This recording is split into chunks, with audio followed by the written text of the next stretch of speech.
I cautiously stepped through the threshold of the eerie Airbnb, my heart pounding in my chest as I surveyed the dimly lit room. The creaking floorboards beneath my feet added to the unsettling atmosphere, and I couldn't shake the feeling that I was being watched. The musty smell of old books and dusty furniture filled my nostrils as I made my way to the living room, the shadows seeming to dance around me.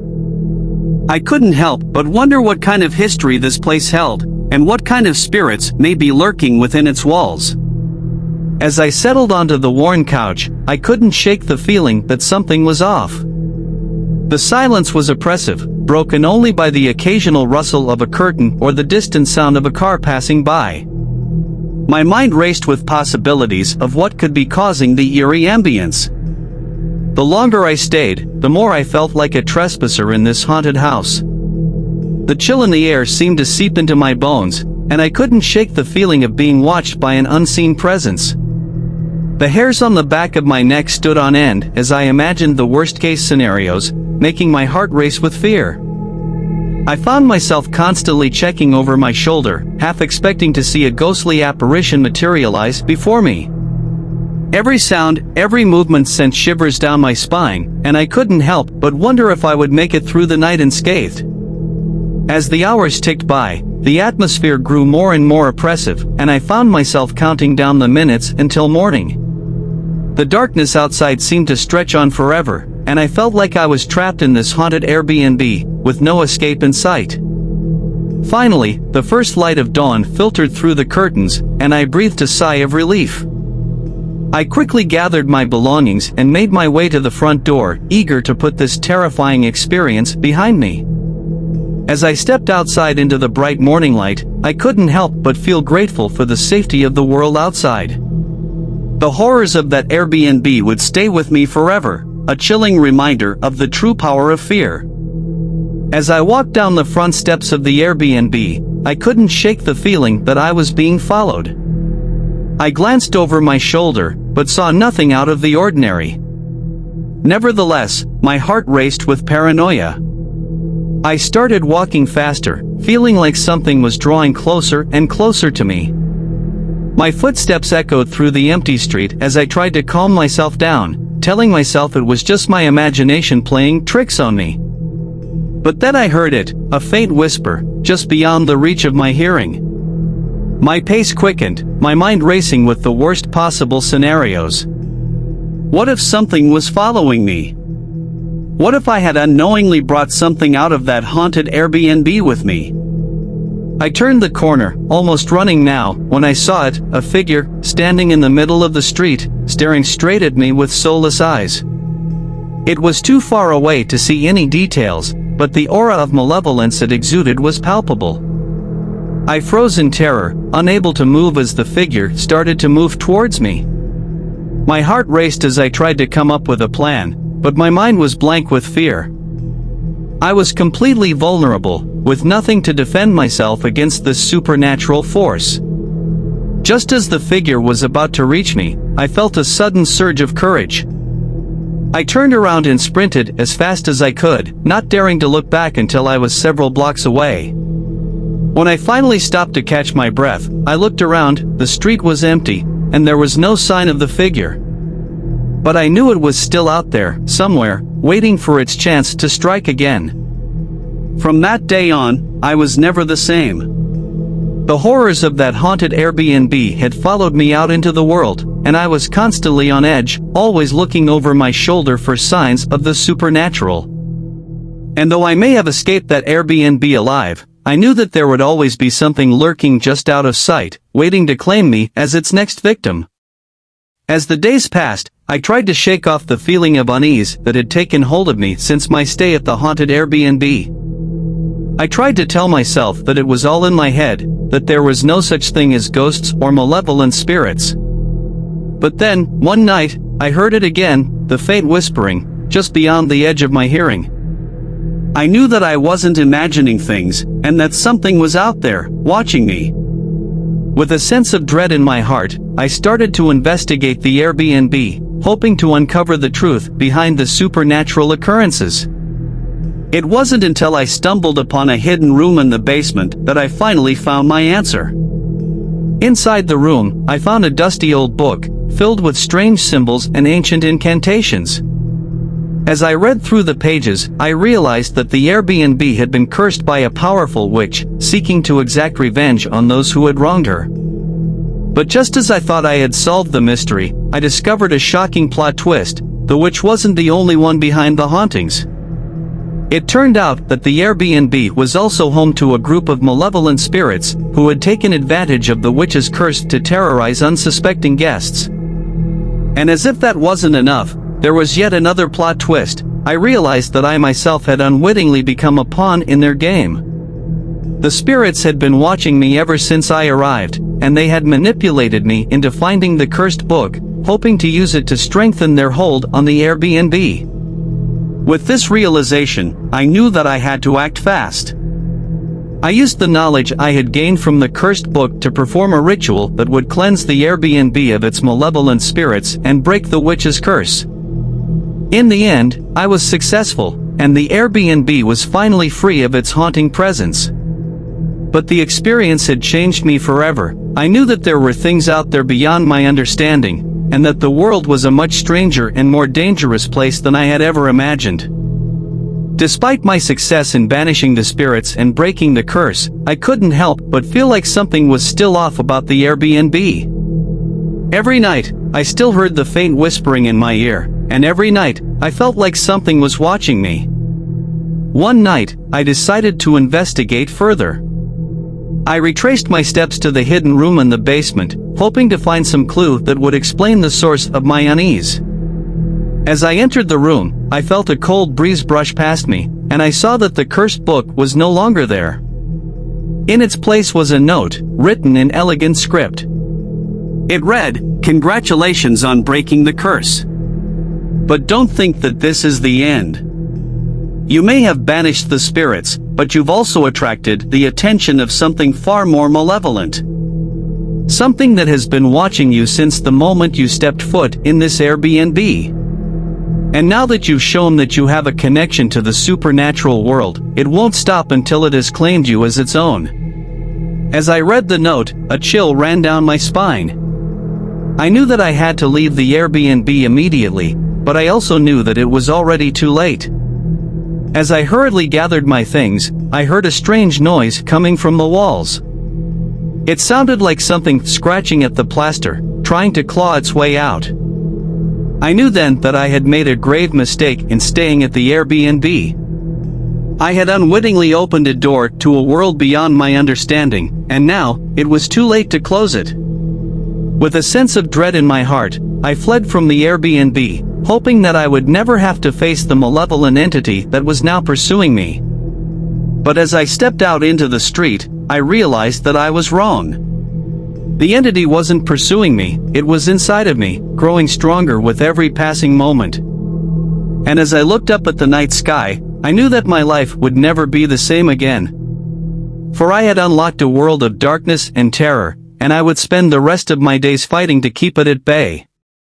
As I fled the cursed Airbnb, I couldn't shake the feeling that something was chasing me.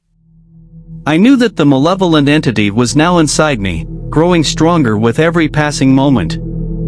I ran through the streets, my heart pounding in my chest, but I couldn't escape the feeling of dread that had taken hold of me. It wasn't until I stumbled upon an old antique store that I realized what was happening to me. As I perused the shelves, I found a book that described the ancient practice of demonic possession. The book warned that those who were possessed by malevolent spirits were doomed to a life of torment, their bodies twisted and broken by the darkness that had taken hold of them. I knew then that I had to find a way to exorcise the entity from my body. I scoured the city for any clues that would lead me to someone who could help me, but to no avail. As the days turned into weeks, I could feel the entity growing stronger inside me. I began to hear strange voices in my head, whispering terrible things that I could barely comprehend. I knew that I had to act fast if I wanted to save myself from a fate worse than death. Finally, I stumbled upon an old monastery, hidden deep in the forest. There, I found a group of monks who were experts in the art of exorcism. They listened to my story with a mix of curiosity and skepticism, but finally agreed to help me. The exorcism was the most terrifying experience of my life. The entity inside me fought back with all its might, twisting my body and contorting my limbs in ways that should have been impossible. I felt like I was being torn apart from the inside out. But the monks persevered, and after what seemed like an eternity, the entity was finally exorcised from my body. I collapsed to the floor, exhausted and in pain, but relieved that the nightmare was finally over. As I looked up at the monks, I realized that they were staring at me with a mix of fear and awe. They explained that the entity that had possessed me was unlike anything they had ever seen before, and that they had never witnessed an exorcism as difficult as mine. But even though I was free from the entity, I knew that I could never return to my old life. The experience had changed me forever, and I would always be haunted by the memory of what had happened to me at the cursed Airbnb. As I walked away from the monastery, I knew that I would never forget the lesson I had learned, that there are things in this world beyond our understanding, and that if we're not careful, they can consume us whole. As I ran from the cursed Airbnb, I couldn't shake the feeling that something was chasing me. It wasn't until I stumbled upon an old antique store that I realized what was happening to me. As I perused the shelves, I found a book on exorcisms that promised to rid me of the malevolent entity that had taken hold of me. I quickly made my way to the nearest monastery and asked to speak with the resident exorcist. When the monk finally emerged, he was an elderly man with a long white beard and a piercing stare. "Are you the exorcist?" I asked nervously. "Yes," he replied. "What seems to be the problem?" "I've been possessed by a malevolent entity," I said. "Can you help me?" The exorcist chuckled. "Of course, my child. But first, you must pass my test." "Test?" I asked, confused. "Yes," he said, "I must know that you're serious about this. I'm not going to waste my time on some frivolous request. So, here's what we'll do. I'm going to take you to a room, and I want you to stare at the wall for 10 minutes. If you can do that without looking away, then I'll perform the exorcism." I was taken aback by the exorcist's odd request, but I complied nonetheless. I followed him to a small room and stared at the wall as instructed. For the first few minutes, it was easy. But then, I noticed something strange happening to the wall. It began to bulge and contort, as if something was trying to break through from the other side. I tried to look away, but I knew that I couldn't. I was determined to pass the exorcist's test, no matter what. Finally, after what seemed like an eternity, the 10 minutes were up. I turned to the exorcist, expecting him to congratulate me on passing the test. But instead, he just stared at me in disbelief. "I've never seen anything like it," he said. "You have a rare gift, my child. You're a natural exorcist." I was shocked. Me, an exorcist? It seemed absurd. But the exorcist was convinced, and he insisted on training me in the art of exorcism. And so, I spent the next few weeks learning how to banish demons and spirits from the possessed. It was a strange and surreal experience, but I found myself getting oddly good at it. Soon, I was performing exorcisms all over town, and people were beginning to take notice. They called me the exorcist extraordinaire, and my reputation only grew with each passing day. Looking back on it now, I realize how absurd the whole thing was. But at the time, it felt like the most natural thing in the world.